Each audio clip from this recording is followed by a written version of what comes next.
Yes, reka nongere mbasuhuze kandi nongera kwifuriza umugisha ishya n'ihirwe bituruka ku Mana mwe mwese mudukurikira gatanu ku kandi mwese aba pioneer ndetse n'aba Ruby n'abandi bagiye batandukanye dukorana na cryptocurrencies zigiye zitandukanye.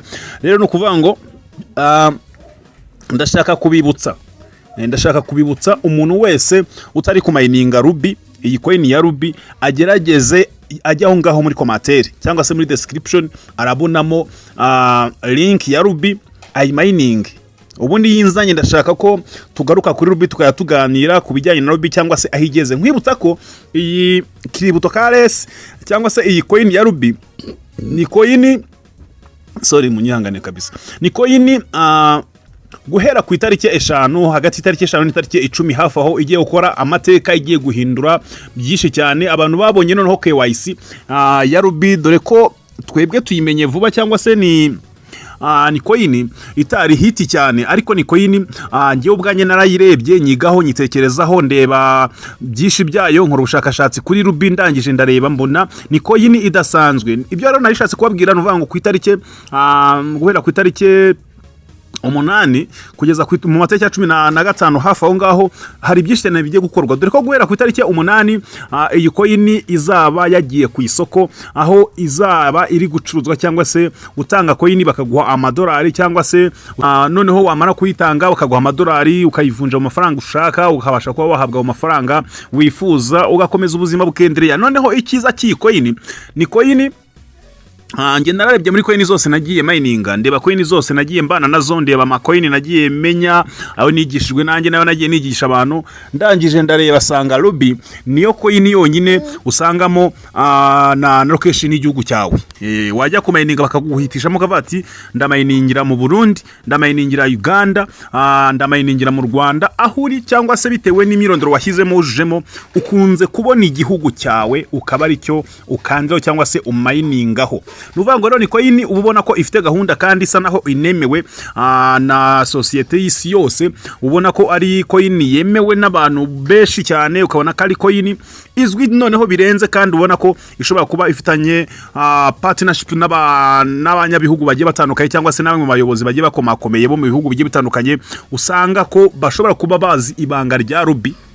Ubona ko bafitanye communication na Ruby, kuko iyo urebye ibihugu bigiye birimo sibye ubundi tuzi nka Pi Network cyangwa se izindi coin ugira aho uhura n'igihugu cyagiye nko gushyiramo nimero gusa bikarangiriraho, ariko iyo ujya ku mininga bakakwereka ni u Rwanda ukaruminingaho, bakakwereka ni Burundi ukayiminingaho, bakakwereka ni Uganda ukayiminingaho, n'ibindi bihugu bigiye bitandukanye ugahitamo, ariko ishuro nyinshi bakunda kuguha igihugu uherereyemo ukaba ari cyo uminingiraho kugira ngo banakwereke uko byifashe. Ngira ngo iyi ni coin bakwereka amafaranga, ngira muri kubireba neza bakwereka amafaranga winjije, kuko binavugwa ko iyi coin ishobora kuba itazajya munsi y'amadolari 2, kuko niyo bigaragara ntabwo iri stable, wenda hari igihe kizagera ikazamuka, ariko iyo urebye nanone ntabwo iri viable, kubera ko hari uburyo uyireba neza ukayitegereza ukabona ko yo ifite gahunda yabifite ni iyihe. Iyo mininze bakwereka coin zawe ugejejemo, bamara kukwereka coin zawe ugejejemo bakakwereka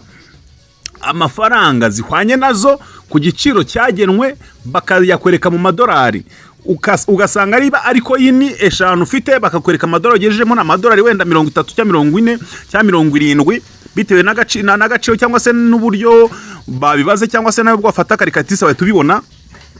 Ikindi bakakwereka umubare w'amafaranga bagukase. Nkwibutsa ko zino coin zose nubwo tugenda tuzimayininga barazigwa kubera ko wazikoreye, wamayininze, winjije abantu benshi, ugahembwa ibyo bintu.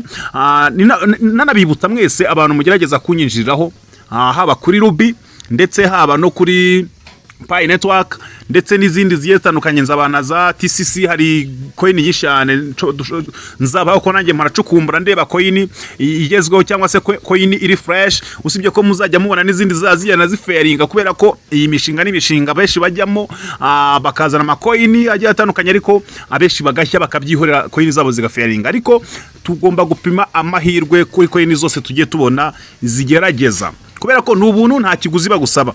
Rero no kuvuga ngo iyi Ruby sorry, icyo nashatse kubabwira nuvuga ngo izi coin zose nubwo tuzimayininga bakazidura for free, ariko ntabwo ari for free kubera ko bo babibaze bakavuga ati aba bantu bacu mwihanganira urusaku ndimo, bavuga ati aba bantu bacu bari kugenda badufasha kumayininga cyangwa se bari kugenda bahisha agaciro iyi coin yacu bagomba guhembwa ibi.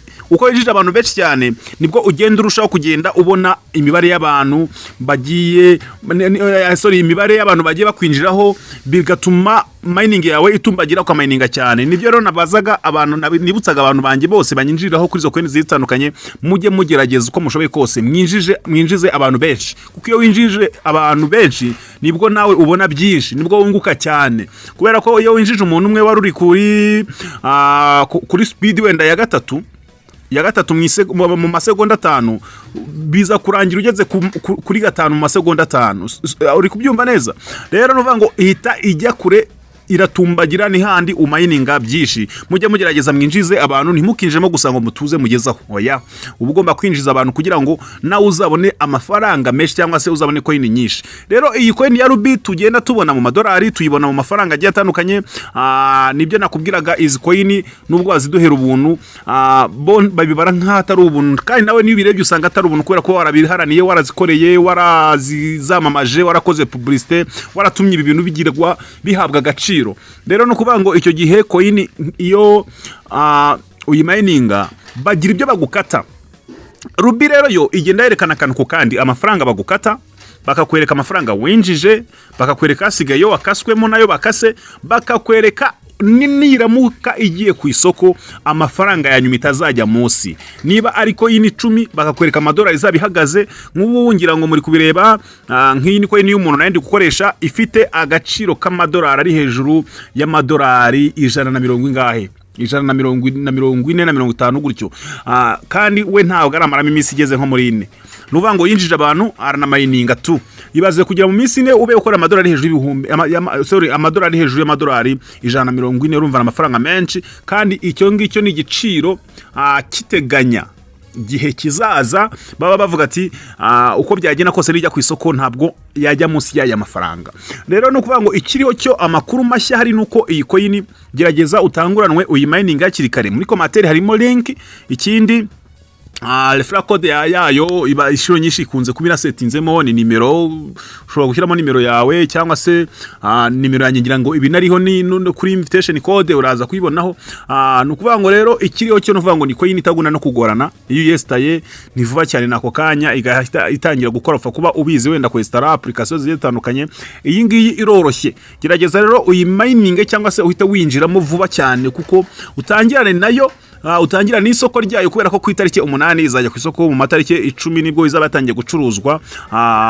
Ku nzana batangariza wenda isoko izabiriho, exchange izabiherereyeho, kugira ngo nayo ubashe kumenya ibyayo. Niba warabonye KYC cyangwa se warakoze KYC ya Ruby, ubashe kuba wazacururizaho.